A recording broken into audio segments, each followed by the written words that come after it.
আসসালামু আলাইকুম প্রিয় দর্শক। দেশের ভেতরে তিনটা বড় ঘটনা যে কোনো সময় ঘটতে পারে। একটা হচ্ছে রাষ্ট্রপতি শাহাবুদ্দিন চুপ্পু বিদায় ঘণ্টা যে কোনো সময় বেজে যেতে পারে। দ্বিতীয়ত, নির্বাচনের আগে যে কোনো টাইমে ডক্টর ইউনূস পদত্যাগ করতে পারে। এবং তৃতীয়ত যে বিষয়টা, সেটা হচ্ছে আরেকটা বিপ্লবের ডাক আসতে পারে, যেখানে নেতৃত্বে থাকতে পারেন মাহমুদুর রহমান, ফরাজ সারওয়ার, ইলিয়াস হুসাইন, পিনাকি ভট্টাচার্য, আরও বেশ কিছু এই অন্যতম ব্যক্তিবর্গ। আর সেখানে সম্মুখ সারির যোদ্ধা আবার সেই জুলাইয়ের যে নায়ক, হাসনাত, সার্জিস, নাজমুদ্দিন পাটোয়ারি, নাহিদরা। দেখেন, এই নাহিদরাই ডক্টর ইউনূসের বিরুদ্ধে এই মুহূর্তে দাঁড়িয়ে গেছে। তারা বলছে যে ডক্টর ইউনূস লন্ডনে গিয়ে একটা দলের সাথে নিজেকে ম্যানেজ করে সেখানে সিজদা দিয়ে আসছে। যদিও সেখানে ধর্মীয় জ্ঞানের কিছু অভাব রয়েছে, নাসিরুদ্দিন পাটোয়ারি এবং হাসান আব্দুল্লাহ, যাই হোক, তাদের বিষয়ে যে ধর্মীয় জ্ঞানের সেজদার বিষয়টা যদি বলতো, সেখানে গিয়ে তারা নিজেকে বিক্রি করে দিয়ে আসছে। যদি হাসান আব্দুল্লাহ বলছে যে বিক্রি করে দিয়েছে।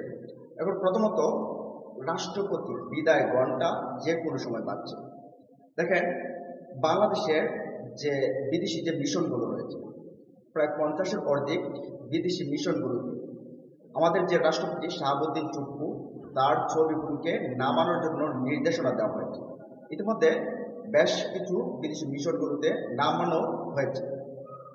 আর হঠাৎ করেই এই রাষ্ট্রপতি চুপ্পু বিদেশি মিশন থেকে যে ছবিগুলো নামানো, আর এটাই অনেক বিশ্লেষকরা মনে করছেন যে এটা শাহাবুদ্দিন চুপ্পুর জন্য বিদায় ঘণ্টা আসলে বেজে গেছে। তাকে যে কোনো সময় সেখান থেকে আউট করা হবে, যে কোনো সময়। সেই আগে যে আন্দোলন ছিল বা সেই এরকম আন্দোলন হবে না, সেখান থেকে ইতিমধ্যেই নাকি স্বরাষ্ট্র মন্ত্রণালয় থেকে এরকম সিদ্ধান্ত নেওয়া হয়ে গেছে। পররাষ্ট্র মন্ত্রণালয়ের মাধ্যমে প্রত্যেকটা দূতাবাসে মিশনগুলোতে জানিয়ে দেওয়া হয়েছে যে রাষ্ট্রপতি শাহাবুদ্দিন চুপ্পু ছবিগুলো আর সেখানে থাকছে না। আর না থাকার পেছনে অনেকগুলো কারণ আছে। আর এর ক্ষেত্রে অন্যতম কারণ যে খুব শীঘ্রই এই শাহাবুদ্দিন চুপ্পু পরিবর্তন হচ্ছে। কে রাষ্ট্রপতি হচ্ছে সে বিষয়টা অনেকে আলোচনা রয়েছে, মাহমুদুর রহমানও আছে বা অনেকে আছেন। তবে দ্বিতীয়ত যে বিষয়টা আমরা আনছি, দ্বিতীয় বিষয়টা তৃতীয়তে নিয়ে যাচ্ছি এবং তৃতীয় বিষয়টা দ্বিতীয়তে নিয়ে আসছি। যেমন হাসনাত আব্দুল্লাহ, নাসিরুদ্দিন পাটোয়ারি, সার্জিস আলম, নাহিদরা, তারা বলছেন যে লন্ডনে গিয়ে সিজদা দিয়েছে ডক্টর মোহাম্মদ ইউনূস। আর হাসনাত আব্দুল্লাহ বলছেন নিজেকে এবং জুলাই বিপ্লবকে বিক্রি করে আসছেন একটা দলের কাছে লন্ডনে গিয়ে ডক্টর মোহাম্মদ ইউনূস। দেখেন, একজন ব্যবসায়ীর কাছে যে কোনো কিছুই সম্ভব। ডক্টর ইউনূস একজন রিয়েল ব্যবসায়ী, তিনি ব্যবসাটাকে ভালো বোঝেন। এখন তিনি অন্তর্বর্তী সরকারের দায়িত্বে আছেন। জনগণ কিছু পাক বা না পাক, ডক্টর ইউনূস অনেক কিছু পেয়েছেন। দেখেন, বলতে পারেন যে তার তো সম্মানের কিছু কম ছিল না। হ্যাঁ, সম্মানের কম ছিল না, কিন্তু তার যে কোটি কোটি টাকা এদেশের ভিতরে কর ফাঁকি দিয়েছিল, সেই করগুলোকে মওকুফ করেছে। এই আন্দোলনে তার যত সামান্য কিন্তু অবদান নাই। ছাত্ররা দেশের অভিভাবক হিসেবে তাকে আনছে। আনার পর তিনি করছেন কি, তার নামে যতগুলো 100 অধিক মামলা ছিল, সেই মামলাগুলোকে তুলে ফেললেন। অথচ জুলাই আন্দোলনের যে শহীদ হয়েছে তাদের বিচারের এখনো কোনো খবর নেই।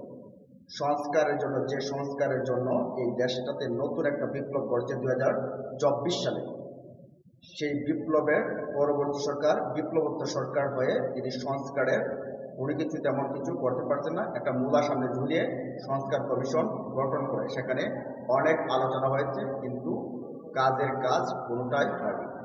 দেখেন, এই শহীদদের বিচার, শহীদদের হত্যার বিচার হয়নি। পঙ্গু যারা হয়েছে, গাজী হয়েছে, তাদের এই পঙ্গুত্ব করার পেছনে যারা রয়েছে তাদের বিচার হয়নি। যারা দোষী তাদের বিচার হয়নি।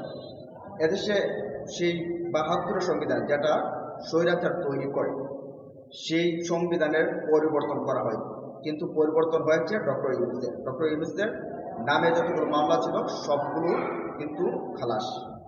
তারপরে যে এই তার যে কর 666 কোটি টাকা সম্ভবত, বা এর চাইতে বেশি হতে পারে, সে করটাকে তিনি মওকুফ করে ফেলছেন। তার ব্যবসা, তার কিভাবে লাভ হবে সেই জিনিসটা তিনি নিজের করে কাজটা সেরে নিলেন।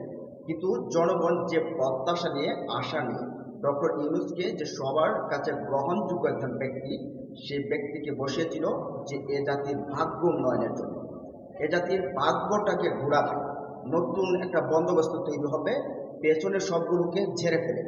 তার উপরে আস্থা ছিল, ভরসা ছিল, এই জন্য তাকে ক্ষমতায় বসেছিল।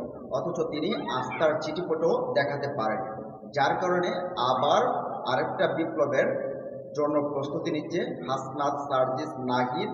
তার সাথে সাথে আবার অনেকেই রয়েছে, যেমন ২৪-এর আন্দোলনে ছিল, হয়তোবা বিএনপি না থাকতে পারে, কিন্তু সেখানে অনেকেই যুক্ত থাকবে। তো এরকমভাবে আরেকটা বিপ্লব হতে পারে। আবার নির্বাচনের আগে যদি ডক্টর ইউনূসের যদি এই বিপ্লবটা না হয়, ডক্টর ইউনূস নির্বাচনের আগে আবার পদত্যাগ করতে পারে। সেখানেও আবার কারণ রয়েছে। কারণ কি দেখেন, নির্বাচনের আগে যদি এনসিপি, জামাত ইসলামী আন্দোলন নির্বাচনে না যায়, তাহলে ডক্টর ইউনূস পদত্যাগ করতে পারেন, এমনটা একটা ইঙ্গিত দিয়েছেন এই যে এবি পার্টির যে ব্যারিস্টার ফওয়াদ, তিনি বলছেন হতে পারে। যখন মানবে না তখন তিনি তার ক্ষোভে, তারপরে তিনি ইগো নিয়ে তিনি চলে যেতে পারেন। আবার এখান থেকে আরেকটা এই তত্ত্ব এসেছে যে তিনি সেখান থেকে যেতে পারেন, কিন্তু পরবর্তীতে তিনি রাষ্ট্রপতি হতে পারেন। কিভাবে?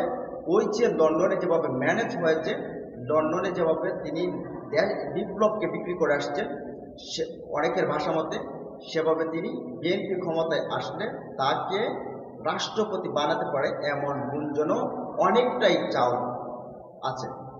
তো তিনি এখান থেকে ক্ষমতা ছাড়তে পারেন, কিন্তু পরবর্তীতে আবার ক্ষমতায় আসতে পারেন। সেই ক্ষমতা কি, তিনি পরবর্তী প্রেসিডেন্ট হতে পারেন, যার কারণে একটা ম্যানেজ, যার কারণে একটা কেনা বেচার একটা সম্পর্ক হয়ে গেছে, এরকমটাই অনেকেই বলছেন।